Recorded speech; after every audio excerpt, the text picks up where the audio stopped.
Example 4. A Ferris wheel has radius 15 meters and rotates once every 120 seconds, and the passengers get on at the bottom, which is 1 meter from the ground. Part A asks, determine the cosine equation for the height of the passenger of the Ferris wheel as a function of time. So what I've done over here is I've drawn the picture of the Ferris wheel, and we know that it's 1 meter from the bottom.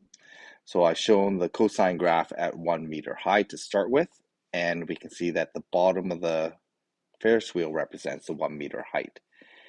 It has a radius of 15, so it's going to go to the middle. I have the 16 meters. That's where the axle of the Ferris wheel will be, and that's where the middle of the graph will be.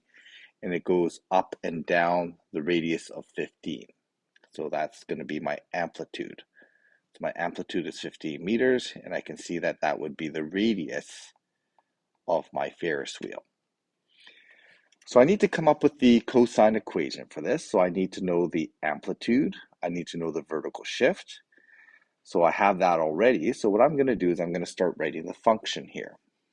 So the height as a function of time is equal to, I'm going to use a cosine function. It's going to be upside down. So it's going to, with a radius of, or a value or amplitude of 15. So I'm going to start with my amplitude of 15. Because it's upside down, I need to put a negative in front there. And this is going to be the cosine.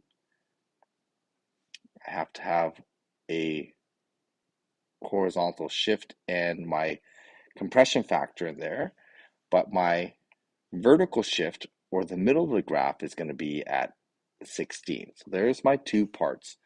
There's the middle and my radius showing up. Okay?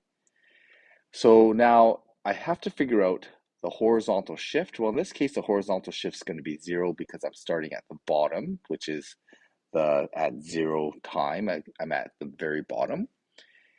My period is going to be 120 seconds. So this represents one period, and the t is 120 seconds.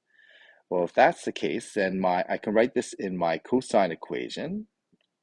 I can just write this using the b of 2 over 120, where the 120 represents the period. And so that's going to be times by t. So that blue represents my horizontal compression factor.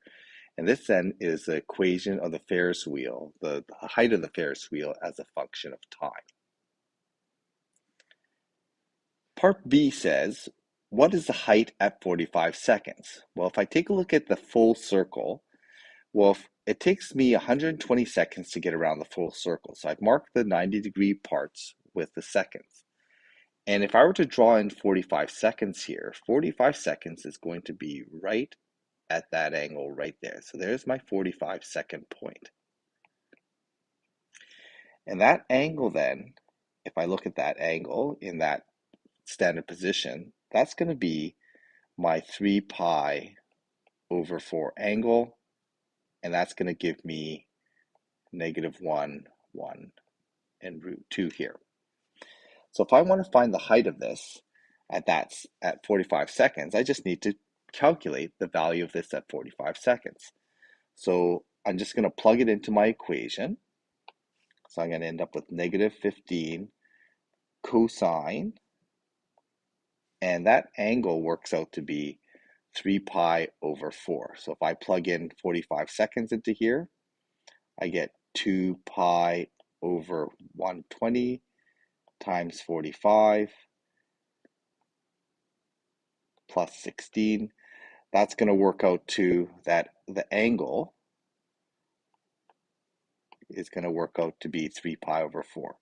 So this is cosine, and this inside piece here, when I work this out, I get 90 over 120, which is 3 pi over 4.